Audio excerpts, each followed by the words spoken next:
शिवपुराण रुद्र संहिता तृतीय खंड 33वां अध्याय अनरण्य राजा की कथा।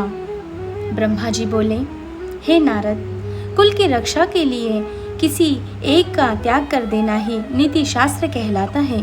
जिस प्रकार राजा अनरण्य ने अपने राजपाट, संपत्ति और अपने परिवार की रक्षा के लिए अपनी पुत्री का विवाह एक ब्राह्मण से कर दिया था, इसी प्रकार लोक कल्याण के लिए आपको भी स्वीकृति दे देनी चाहिए।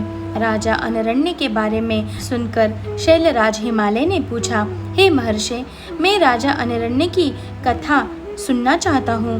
गिरिराज हिमालय के ऐसे वचन सुनकर मुनि वशिष्ठ बोले, हे पर्वतराज, महाराजा मनु की 14वीं संतान इंद्रसावर्णी के वंश में ही राजा अनरण्य का जन्म हुआ था। वे भगवान शिव के परम भक्त थे।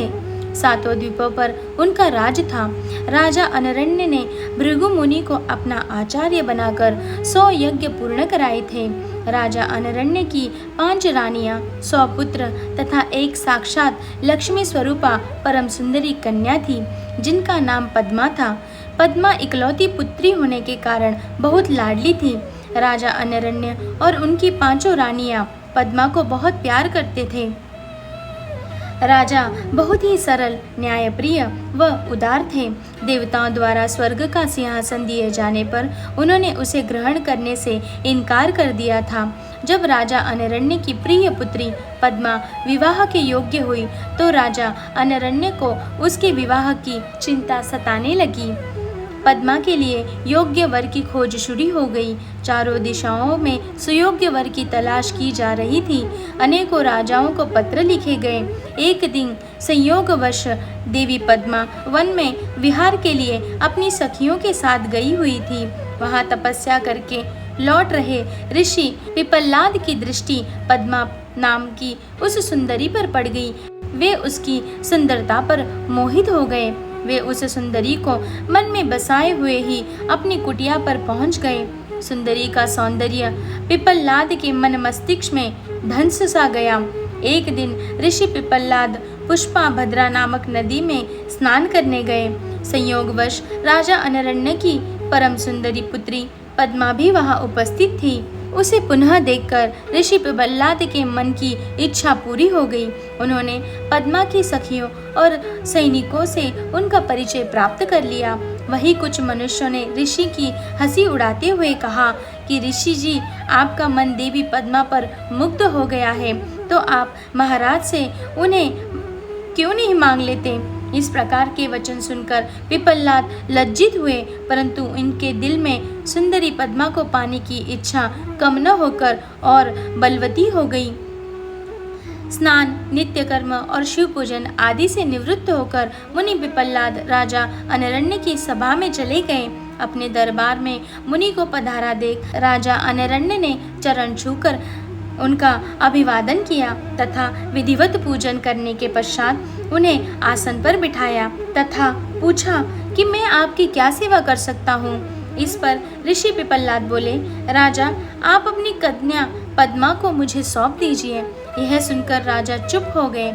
इस पर पिपल्लाद मुनि कहने लगे कि राजा, यदि शीघ्र ही तुमने अपनी कन्या मुझे नहीं दी तो मैं क्षण भर में ही तुम्हें और तुम्हारे कुल को भस्म कर दूंगा। यह बात सुनकर राजा, उनकी रानियां, नौकर चाकर, दासियां सभी रोने लगे।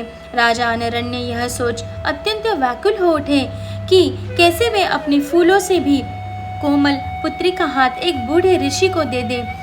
राजा इसी चिंता में डूबे हुए थे कि वे क्या करें कि तभी वहां उनके पुरोहित और राजगुरु आ पहुंचे। राजा ने सारा वृत्तांत उन्हें सुनाया। इस पर राजगुरु बोले कि राजन, आपको अपनी कन्या का विवाह किसी से तो करना ही है, तो क्यों न उसका विवाह ऋषि पिपल्लाद से ही कर दिया जाए। इससे आपके कुल की रक्षा भी हो जाएगी। यह ब्राह्मण इस कुल का विनाश कर दे, इससे तो अच्छा ही है कि पद्मा का विवाह इन्हीं से हो जाए। इस प्रकार अपने राजपुरोहित और राजगुरु के वचन सुनकर राजा अनरण्य ने अपने कुल की रक्षा करने के लिए अपनी कन्या को वस्त्र आभूषणों से अलंकृत करा उसे ऋषि पिपल्लाद को अर्पित कर दिया। तत्पश्चात देवी पद्मा और ऋषि पिपलाद का वैदिक रीति से परिणयोत्सव संपन्न हुआ तथा राजा ने प्रसन्नतापूर्वक अपनी पुत्री को विदा कर दिया। राजा अनरण्य से विदा लेकर ऋषि पिपलाद अपनी पत्नी पद्मा को साथ लेकर अपने आश्रम पर पहुंचे। इस शोक में कि हमने अपनी पुत्री को एक वनवासी बूढ़े को सौंप दिया है, राजा अनरण्य राजपाट छोड़कर वन में चले गए। अपने पति और पुत्री की याद में रो रो कर रानी ने अपना प्राण त्याग दिया। उनके घर परिवार में चारों ओर दुख ही दुख था। राजा अनरण्य ने शिव कृपा से शिवलोक को प्राप्त किया। तत्पश्चात उनके पुत्र कीर्तिमान ने राज्य किया और उनके कुल का नाम चारों ओर फैला दिया। इसीलिए हे हिमालय राज, आप अपनी पुत्री को भगवान शिव को अर्पण करके अपने राज्य, कुल और धन की रक्षा करके सभी देवताओं को अपने अधीन कर लीजिए।